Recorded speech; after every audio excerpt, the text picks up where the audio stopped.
kambag'alning quyoshi deydigan bir gap bor. Buni sal kengaytsak, ashtaqa izilguchining quyoshi, baloy-ofat baloy-ofatga uchiruvchi deydigan bir ma'no chiqadi-ku buningda. Lekin hozirgi zaman psixologiyasida ba'zida unda bo'lmaydiganligini isbotlab o'tadi-ku. Masalan,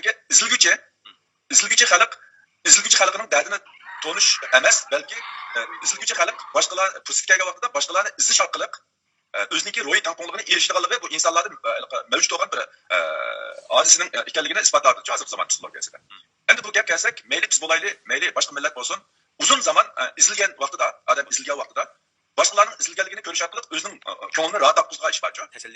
Tasalli topadigan ish bor. Bu nuqtani aytgan vaqtida endi tushunishga bo'ladi, bu insonda bir narsamda. Chunki bu yana bir nuqtani aytgan vaqtida bu ojizlikning ifodasi-ku. Buni faqatla ojiz odam o'zidimi ojizlikni izilganligini ko'rgan vaqtida men maningdek ojiz emasmanman, yo manga o'xshash nasab topdimman deydigan yoki bo'lmasa boshqalarning nasabini ko'rib o'ziniki holidan biroz mamnun bo'ladigan ish nurg'un insonlarda bor. Bu nuqtani aytgan vaqtida bizniki hozirgi xalqimizning psixologik ro'yi holatini to'g'ri tushunishga bo'ladi. Lekin Allohning degandek bu hissiyotga, tuyg'uga berilgan bu ish bizga uzun muddatdan aytgan vaqtida foyda ekanmaydi-ku, bu foyda ekanmaydi. Bu faqatla vaqtlik o'zimizni rohatlantirish. Endi eng muhimi meni qo'shimcha qiladiganim bu baloyi ofat hozirgi ahvolni qarab vaqtida yolg'iz Xitoy bilan cheklanib qolgan emas bu baloyi ofat. Masalan, bu yerda bir misol keltirib o'tmoqchiman. Shu 50-60 yillarda butun Xitoy miqyosida ocharchilik bo'lib, taxminan ba'zilarning deyishicha 30 million, eng ko'p bo'lganda 80 million odamning o'lib ketganligini deyiladi. Bu vaqtning o'zida bizning vatan nisbatan aytgan vaqtida ocharchilik nuqtasidan nisbatan yaxshi edi. Endi ishchilarda shu ocharchilik, ya'ni mavzuning ayni vaqtda siyosat tufayli 80 million odam o'lib ketgan. Lekin hozir qaraydigan bo'lsak, Xitoy nupusi yana dunyoda birinchi. Endi bu virusdan keyin Xitoyda nurg'un odamlar o'lib ketishi mumkin, lekin u o'lib ketganlik bilan Xitoy yana butunlay tugab ketmaydi. Masalan, kommunist hokimiyati mag'lub bo'lgan vaqtida yana bu davlat yana mavjud bo'lishi mumkin-ku davlat shaklida. Ammo bizniki nopusimiz oz bo'lganligi uchun agarda bizda unchalik bir o'lamlik bo'lsa, bizning millat buningga bardosh beralamdi, beramaydi, uning bir narsaga bo'lmaydi. Shunga bu yerda bu kelayotgan baloy-ofatni yolg'iz bir millatga emas, insoniyatga kelayotgan baloy-ofat deb qarashimiz kerak. Shu sababdanmi dunyodagi nurg'un davlatlar bu baloy-ofatning yolg'iz Xitoyda cheklanib qolmaydiganligi, agar shunda taraqqiy qilsa, o'ziga yetib kelganligini to'nib yetganligi uchun qo'lidan kelishicha tirishchilik ko'rsatyapti. Andan keyin shu Amerikalarda, Yevropada shu kasallikka nisbatan vaksina ishlab chiqarish bilan jiddiy tutishyapti. Oldi kunisi Angliyada buning vaksinasini ishlab chiqarganligini,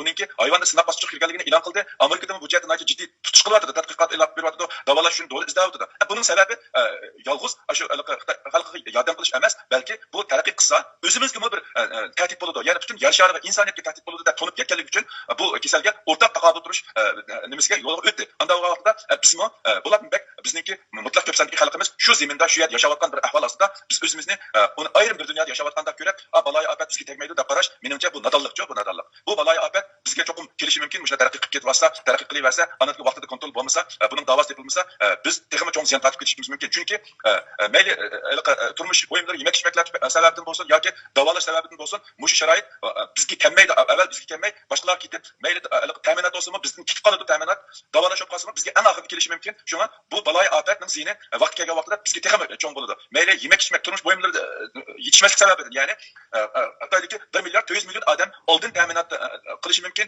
Andan keyin bizdagi yemak-ichmaklar, ishchilar ketishi mumkin. Andan keyin xalqimiz bu turmush o'yinlarining kamlik tufaylidan ziyon tortishi mumkin. Ikkinchisi bu kasalga davo tepilgan, vaksina tepilgan vaqtida boshqalarning oshgan vaqtida andan keyin biz kelishi mumkin. Shunga menimcha bu kasal taraqqiy qilsa, mushunda taraqqiy qilsa, bizning xalqning ziyni Xitoydan chiqib bo'ladi. Shunga bu yerda men hech qanday xo'shal bo'ladigan ishni ko'rmadim.